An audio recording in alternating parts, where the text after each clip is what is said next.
పురం mining corporation విషయంలో ఇట్లాగే ఆరోపణలు వస్తే ప్రతిపక్ష శాసనసభ్యుడు నాగం జనార్దన్ రెడ్డి గారి నాయకత్వంలో వారిని హౌస్ కమిటీ చైర్మన్ గా నియమించి మరి వారు ముందుకొచ్చారు పారదర్శకంగా.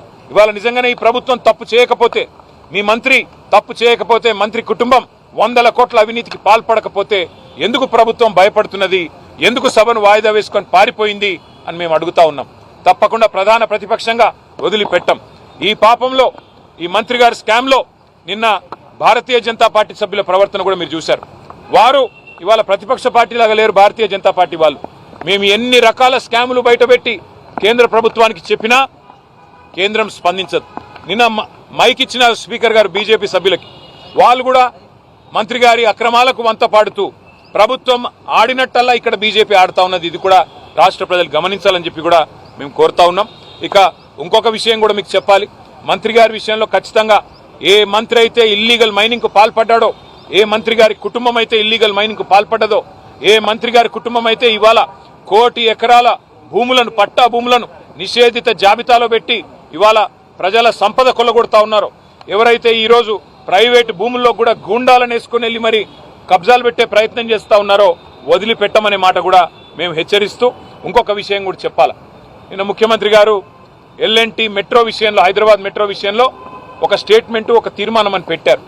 పెట్టి ఏకపక్షంగా మా అభిప్రాయాలు తీసుకోకుండా ఏకగ్రీవ తీర్మానం అని చెప్పి ఆయన డప్ప ఆయనే కొట్టుకొని వెళ్ళిపోయినాడు. వాస్తవం ఏంది? నిన్న స్టేట్మెంట్ ఎంత తప్పుల తడకగా ఉన్నది. ఆ స్టేట్మెంట్లో రాస్తారు 22,000 కోట్ల మెట్రోని మేము 15,000 కోట్లకే కొన్నాం, చాలా గొప్ప పని చేసినామని చెప్పి ముఖ్యమంత్రి గారు సిగ్గు లేకుండా అబద్ధాలు చెప్తా ఉన్నారు. వాస్తవం ఏంది? 280 ఎకరాల ప్రభుత్వ భూమిని మెట్రోకి కేవలం ఆనాటి ప్రభుత్వం, రాజశేఖర రెడ్డి గారి ప్రభుత్వం లీజుకు మాత్రమే ఇచ్చింది. ఆ భూములు మనవే, ప్రభుత్వానికే, ప్రజల భూములవి.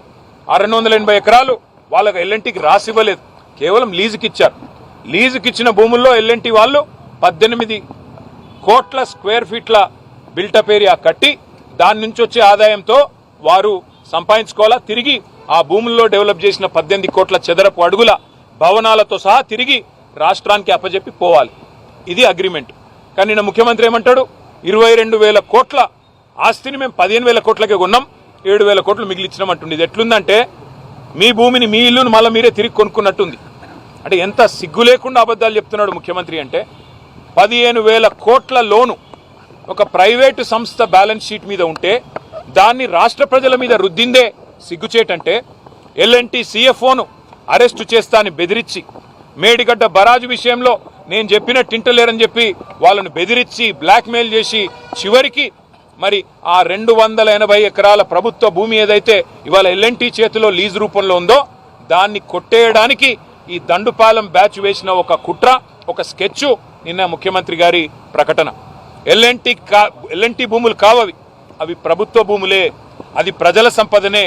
కానీ ఇవాళ ప్రైవేటు సంస్థ నెత్తి మీద ఉన్న అప్పును ప్రభుత్వం నెత్తి మీద, ప్రజల నెత్తి మీద 15,000 కోట్ల అప్పు ఎందుకు రుద్దుతున్నాడో ముఖ్యమంత్రి సమాధానం చెప్పాలి. ఆ 280 ఎకరాల భూమి ఏదైతే ప్రజల సొత్తు ఉన్నదో దాన్ని ఏ రకంగా రేపటి రోజున మీరు వినియోగించబోతా ఉన్నారో సమాధానం చెప్పి తీరాలి. వాటిని అమ్ముతారా, నీ అనుయాయులకు కట్టబెడతావా, మరి ఇంకెవరికైనా లీజుకి ఇస్తావా, నీ దండుపాలెం బ్యాచ్కు పుట్నాలు బఠానీ లెక్క పంచిస్తావా అనే అనుమానాలు ఇవాళ హైదరాబాద్ ప్రజల్లో బలంగా ఉన్నాయి. నేను ఒక్క మాట సూటిగా రేవంత్ రెడ్డిని అడుగుతా ఉన్నా.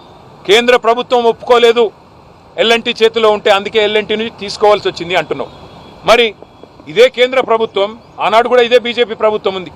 మేము హైదరాబాద్ రాయదుర్గం నుండి ఎయిర్పోర్ట్కు 32 కిలోమీటర్లు హైదరాబాద్ మెట్రోని పొడిగించాలని చెప్పి టెండర్ చేశాం. పూర్తిగా పనులు కూడా ప్రారంభించి శంకుస్థాపన కూడా చేసినాం. ఆ రోజు కేంద్ర ప్రభుత్వం ఏమీ అభ్యంతరం చెప్పలేదే. ఆ రోజు మున్సిపల్ మంత్రిగా నేనే ఉన్నా.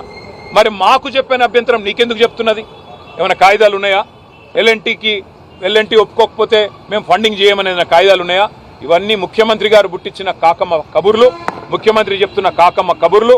ఆ రోజు హైదరాబాద్ ఎయిర్పోర్ట్ మెట్రోకి మేము కూడా ఆనాడు ఎల్ఎన్టీ చేతిలో ఉన్న రాయదుర్గం నుంచి ఎయిర్పోర్ట్కి ప్రతిపాదించాం. మీరు రాగానే దాన్ని రద్దు చేసినారు. మరి ఆ రోజు కేంద్ర ప్రభుత్వం అభ్యంతరం చెప్పకపోతే ఈ రోజు ఎందుకు చెప్తుంది? ఇదంతా ముఖ్యమంత్రి గారు అల్లిన ఒక కాకమ్మ కథ. ఖచ్చితంగా 280 ఎకరాలు కొట్టేయడానికి వేసిన ఒక స్కెచ్. ఈ భూదందాకు, భూమాఫియాకి ముఖ్యమంత్రి గారే దండుపాలెం ముఠాకు నాయకుడిగా మారి ఇవాళ ఎల్ఎన్టీ సిఎఫ్ఓను జైల్లో ఇస్తాను బెదిరించి మేడిగడ్డ బరాజ్ విషయంలో కూడా ఆయన చెప్పినట్టు ఇంటలేరనే ఒక కోపంతో చివరికి వాళ్ళ మెడ మీద కత్తిపెట్టి ఆ 280 ఎకరాలను లాక్కునే కుట్ర తప్ప ఇంకొకటి కానే కాదు. ఇందులో హైదరాబాద్ ప్రజల ప్రయోజనాలు లేవు, మెట్రో ప్రయోజనాలు లేవు. 22,000 కోట్ల ఆస్తి, అది ఎన్నటికైనా హైదరాబాద్ ప్రజల ఆస్తి, తెలంగాణ ప్రజల ఆస్తి. దాన్ని తిరిగి మనమే కొనుక్కోవడం ఏదైతే ఉందో ఇది ఉల్టా మన భూమికి, మన హక్కుకి, మన ప్రాపర్టీకి మనమే పైసలు పెట్టి తిరిగి కొనుక్కోవడం ఏదైతే ఉందో ఇది ఖచ్చితంగా పెద్ద కుంభకోణం తప్ప మరొకటి కానే కాదు. నిజంగానే ఈ విషయంలో చిత్తశుద్ధి ఉంటే ఒక సిట్టింగ్ హైకోర్టు జడ్జి